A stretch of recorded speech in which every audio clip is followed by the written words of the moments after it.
पूरी ईमानदारी से बताइए। हमारे माननीय प्रधानमंत्री दुनिया के सबसे मेहनती प्रधानमंत्री हैं कि नहीं? जोर से बोलिए जरा। सबसे ईमानदार प्रधानमंत्री हैं कि नहीं? राष्ट्रभक्त हैं कि नहीं?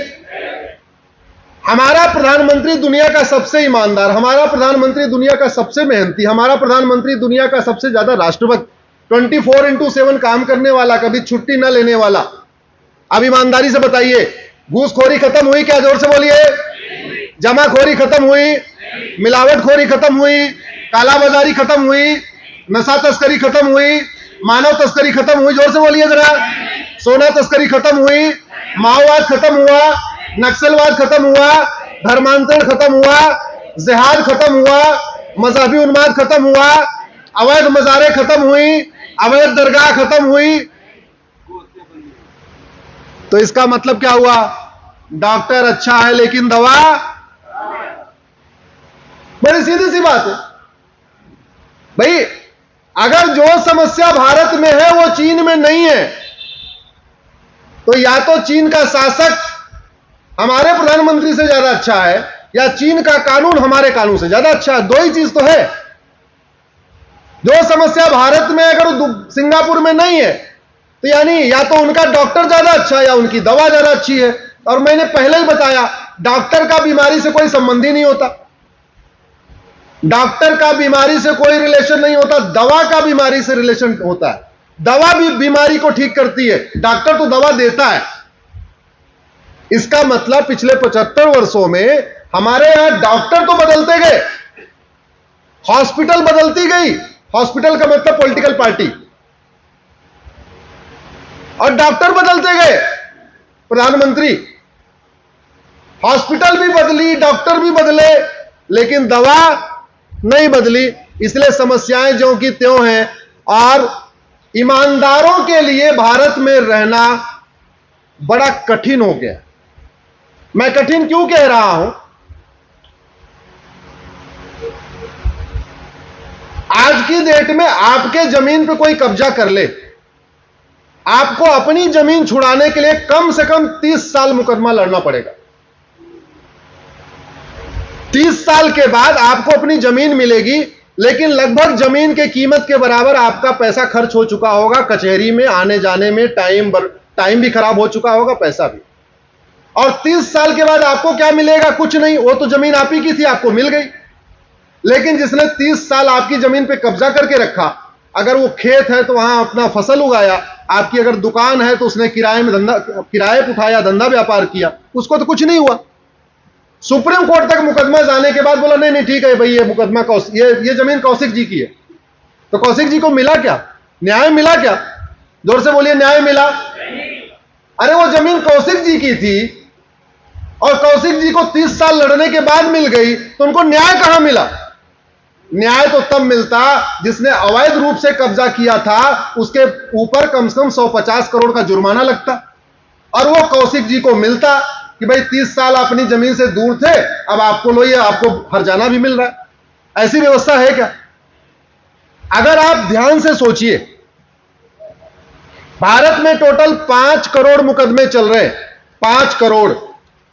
5 करोड़ में से लगभग 5 लाख मुकदमे 20 साल से पुराने हैं। 20 साल से पुराने, और वो अभी डिस्ट्रिक्ट कोर्ट में है। 20 साल से वो मुकदमे डिस्ट्रिक्ट कोर्ट में चल रहे हैं। अभी उसके बाद हाई कोर्ट जाएंगे, फिर सुप्रीम कोर्ट भी जाएंगे। मेरी जानकारी में एक जौनपुर का केस है, 1985 में शुरू हुआ, वसीयत का मामला, कि वसीयत करने वाला 31 मार्च को खत्म हुआ या 2 अप्रैल को खत्म हुआ, इतना डिसाइड करना था। 37 साल बीत चुके हैं, 2023 आ चुका है। 37 साल में यह नहीं तय हो पाया कि जिसने वसीयत किया था वो 31 मार्च को मरा कि 2 अप्रैल को मरा। एक पक्ष कहता है 31 मार्च को मरा, दूसरा पक्ष कहता है 2 अप्रैल को मरा। 37 साल बीत गए। अगर एक नार्को पॉलीग्राफ ब्रेन मैपिंग कानून होता तो 24 घंटे के अंदर यह पता चल जाता कि वो वसीयत करने वाला 31 मार्च को मरा कि 2 अप्रैल को मरा। दोनों पक्षों की नार्को पॉलीग्राफ ब्रेन मैपिंग कर लेते, जो 31 मार्च कह रहे हैं उनका भी कर लेते, जो 2 अप्रैल कह रहे हैं उनका भी कर लेते, और 24 घंटे के अंदर या 48 घंटे के अंदर ये पता चल जाता कि भैया वो वसीयत करने वाला 31 मार्च को मरा कि 2 अप्रैल को मरा।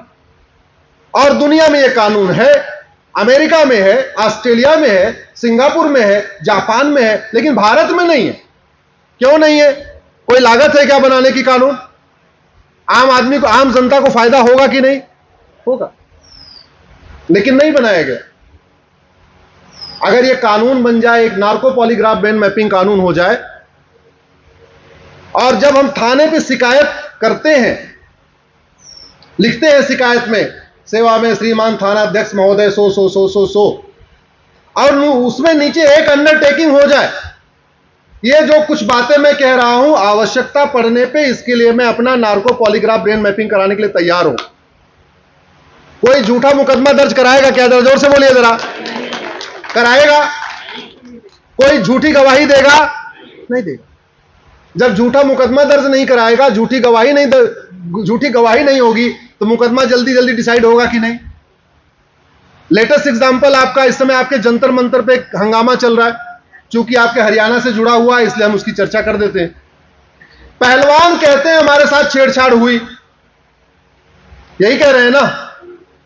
बृजभूषण शरण सिंह कह रहे हैं हमने छेड़छाड़ नहीं किया। 1 महीने से तू मैं हो रहा है, आरोप प्रत्यारोप हो रहा है, नूरा कुश्ती हो रही है, हंगामा भी हो रहा है, पंचायतें भी हो रही हैं, रैलियां भी निकल रही हैं, सड़क जाम भी हो रहा है।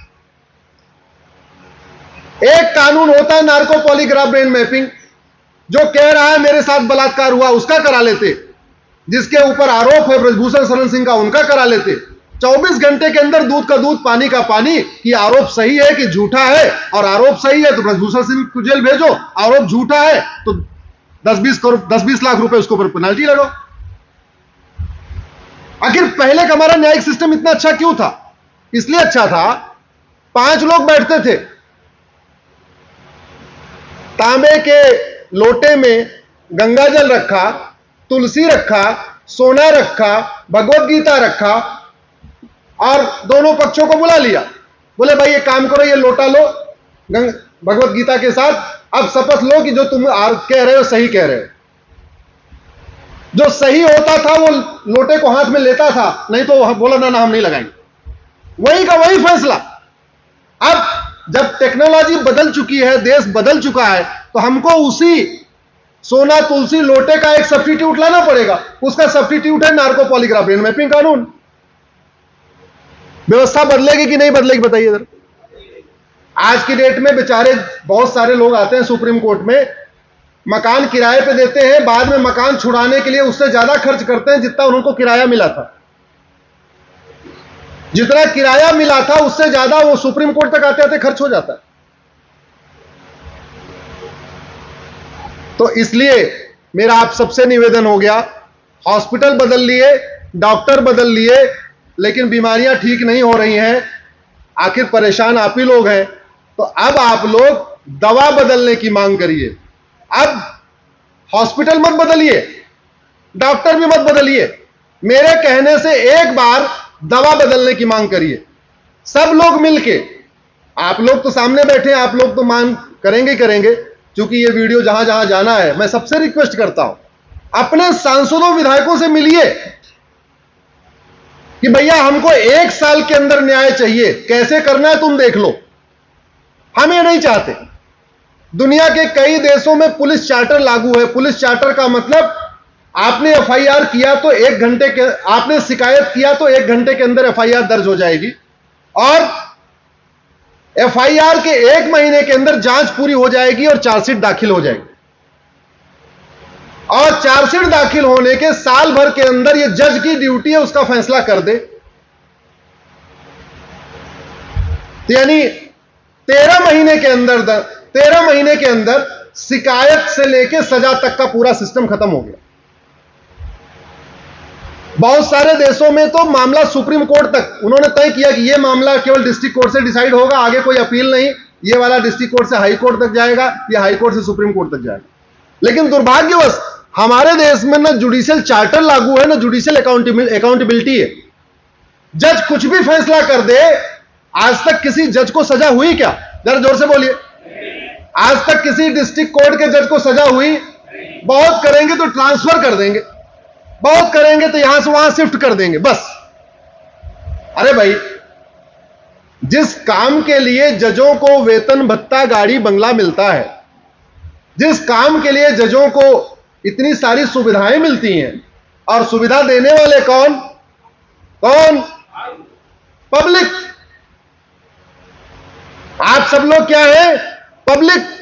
जज क्या है? Public servant. Indian penal code के सेक्शन 31 में पब्लिक सर्वेंट डिफाइन है। तो जज क्या है? पब्लिक। तो सर्वेंट का क्या काम है? पब्लिक की सेवा। हो रही है क्या? हो रही है? नहीं हो रही। कोई अकाउंटेबिलिटी नहीं है। और आश्चर्य इस बात का होता है, आज के अखबार में मैं देख रहा था, कल इलाहाबाद हाई कोर्ट ने ज्योतिष के ऊपर एक फैसला दिया। एक फैमिली डिस्प्यूट आया था। फैमिली डिस्प्यूट में जज ने बोला कि भाई ठीक है, काम करो। आदेश दिया कि जरा कुंडली देख के बताओ। पढ़ा होगा आप लोगों ने, कुंडली देख के बताओ ये मांगलिक है कि नहीं है। मैं उस फैसले के गुड़दोष पे नहीं जा रहा। मैं तो ये कह रहा हूं कि ठीक है, अगर एक हाई कोर्ट का फैसला था, तो अगर कोई अपील करता सुप्रीम कोर्ट में और सुप्रीम कोर्ट उसको सुन के कोई फैसला देता, तो बात समझ में आ रही है। किसी ने अपील नहीं किया उस फैसले को। न लड़के पक्ष ने अपील किया, न लड़की पक्ष ने अपील किया। यह विवाद था, एक महिला एक पुरुष के बीच में विवाद, एक लड़के और लड़की के बीच का विवाद था। हाई कोर्ट के फैसले को न लड़के पक्ष ने सुप्रीम कोर्ट में चैलेंज किया, न लड़की पक्ष ने सुप्रीम कोर्ट किया, लेकिन सुप्रीम कोर्ट ने सुओ मोटो ले लिया। अखबारों में खबर छपी थी, उसको लेके सुओ मोटो लिया। कल शनिवार के दिन स्पेशल बेंच बनाई गई। स्पेशल बेंच बैठी और उस फैसले पर स्टे कर दिया 2 मिनट की सुनवाई के अंदर। क्या सुप्रीम कोर्ट का यह काम नहीं कि वो सुओ मोटो ले? ये 5 करोड़ मुकदमे जो भारत में पेंडिंग पड़े हुए हैं, 5 करोड़ मुकदमों के कारण 5 करोड़ परिवार टेंशन में है। 5 करोड़ परिवार का मतलब 30 करोड़ भारतीय। मुकदमा चलता है तो जो तारीख पे तारीख जाता है वही टेंशन में नहीं है। कटारिया जी अगर जाते हैं तो कटारिया जी की पत्नी भी टेंशन में होती है, इनके बच्चे भी टेंशन में होते हैं, इनकी बहू भी टेंशन में होती है। एक परिवार टेंशन में होता है जब मुकदमा चलता है। तो अगर एवरेज आप एक परिवार में 6 आदमी को रखिए, तो यानी 5 करोड़ मुकदमों से 30 करोड़ भारतीय टेंशन में। 30 करोड़ भारतीय का मतलब एक अमेरिका। अमेरिका की जनसंख्या 33 करोड़ है, तो लगभग एक अमेरिका के बराबर भारत के अंदर लोग मुकदमों के कारण टेंशन में। और कहने को यहां पे वर्ल्ड क्लास जजेस भी है, वर्ल्ड क्लास सुप्रीम कोर्ट भी है। तो काहे का वर्ल्ड क्लास जज, काहे का वर्ल्ड क्लास सुप्रीम कोर्ट, अगर साल भर के अंदर लोगों को फैसला नहीं मिल पा रहा। अगर सुप्रीम कोर्ट अपनी शक्तियों को उपयोग करके बिना किसी चैलेंज किए हुए हाई कोर्ट के मैटर को सुओ मोटो लेके स्टे कर सकता है, तो सुप्रीम कोर्ट अपनी शक्तियों को उपयोग करके भारत में जुडिशियल चार्टर क्यों नहीं लागू करवाता? सुप्रीम कोर्ट अपनी शक्तियों का उपयोग करके भारत में पुलिस चार्टर क्यों नहीं लागू कराता? सुप्रीम कोर्ट अपनी शक्तियों का उपयोग करके भारत में पुलिस रिफॉर्म क्यों नहीं करता? सुप्रीम कोर्ट अपनी शक्तियों का उपयोग करके भारत में जुडिशियल रिफॉर्म क्यों नहीं करता? अल्टीमेटली सुप्रीम कोर्ट को पता है ना कि सिंगापुर में क्या कानून है। चलो एक बार मान लिया एमएलए एमपी को संविधान नहीं आता, बहुत सारे उसमें अनपढ़ गंवार भी हैं, नहीं पता उनको। लेकिन सुप्रीम कोर्ट के जजेस को पता है कि सिंगापुर में स्पीडी जस्टिस क्यों होता है, चीन में स्पीडी जस्टिस क्यों होता है, अमेरिका में स्पीडी जस्टिस क्यों होता है, भारत में क्यों नहीं हो रहा है, क्या अंतर है। तो जो अंतर है सीधे सरकार से बातचीत करें और सरकार को बताएं। जैसे मैं बता रहा हूं, मेरे हाथ में ये भारत अमेरिका का फेडरल पिनल कोड है। जैसे भारत में इंडियन पिनल कोड है ना, ऐसे अमेरिका में फेडरल पिनल कोड चलता है।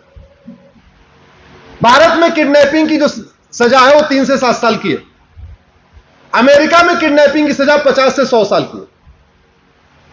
भारत में किडनैपिंग का फैसला आने में district court, high court, supreme court कम से कम 30 साल लग जाता है। 30 साल के बाद सजा होगी कितनी? 3 से 7 साल की। और एक को किडनैप किया तो भी 3 से 7 साल, 2 को किया तो भी 3 से 7 साल, 3 को किया तो भी 3 से 7 साल। अमेरिका में एक को किडनैप किया तो 50 साल, दो को किया तो 100 साल, तीन को किया तो 150 साल, चार को किया तो 200 साल। अब बताइए किडनैपिंग कहां कम होगी? जोर से बोलिए जरा, कहां कम होगी? तो सरकार और सुप्रीम कोर्ट आपस में बैठ के ये क्यों नहीं कहते कि भैया हमको वर्ल्ड क्लास अब कानून भी बनाना है? अमेरिका में, भारत में मर्डर की एक धारा है 302। पति पत्नी में झगड़ा हो कि मर्डर हो जाए तो भी 302, भाई भाई में कुछ एक बिस्वा जमीन का झगड़ा हो तो भी 302, सड़क पर रोड रेज हो जाए तो भी 302, 10 टुकड़े करके मारो तो भी 302, 50 टुकड़े करके मारो तो भी 302। अमेरिका में मर्डर की 10 धाराएं हैं, 10 अलग अलग। हेट क्राइम अलग, जेनोसाइड अलग, मैनस्लॉटर अलग, बुचरिंग अलग, किलिंग अलग, मर्डर अलग। सारे के सारे इस अलग अलग धाराएं हैं और अलग अलग डिफाइन है। यानी जज के पास इतना अपॉर्चुनिटी नहीं है कि वो सजा को इधर से उधर कर ले। एकदम सेल्फ एक्सप्लेनेटरी है, साफ साफ लिखा हुआ है, ऐसे मारा तो ये, ऐसे मारा तो ये, ऐसे मारा तो ये, ऐसे मारा तो ये। इसीलिए जैसे भारत में होता है डिस्ट्रिक्ट कोर्ट फांसी देती है, हाई कोर्ट आजीवन कारावास और सुप्रीम कोर्ट तो कई बार माफ भी कर देती है। ऐसा अमेरिका में नहीं होता। क्यों? क्योंकि वहां पे बहुत दिमाग नहीं लगाना है। कानून अपने में एकदम क्लियर है, धाराएं एकदम क्लियर है। अब मैं आपसे पूछता हूं, भारत के इंडियन पिनल कोड को बदल के उसकी जगह ये अमेरिका का फेडरल पिनल कोड लागू करने की कितनी लागत आएगी? कोई लागत है क्या? जोर से बोलिए। अगर इसको लागू कर दे तो क्राइम कम होगा कि नहीं? करप्शन कम होगा कि नहीं? लेकिन हो नहीं रहा है। क्यों? क्योंकि आपने डिमांड नहीं किया। आपको डॉक्टर अच्छा लगता है, डॉक्टर की बातें अच्छी लगती हैं, लेकिन कभी आपने यह नहीं कहा डॉक्टर साहब बीमारी तो ठीक ही नहीं हो रही है। आप डॉक्टर के चेहरे से खुश हैं, डॉक्टर की बातों से खुश हैं, डॉक्टर से अच्छी दवा तो आपको चाहिए नहीं। नहीं चाहिए तो पुरानी वाली दवा चल रही है, नई दवा मांगेंगे। लोकतंत्र है ना, राजतंत्र थोड़ी है, लोकतंत्र है। लोकतंत्र में यथो प्रजा तथो राजा, जैसी प्रजा होती है वैसा राजा होता है।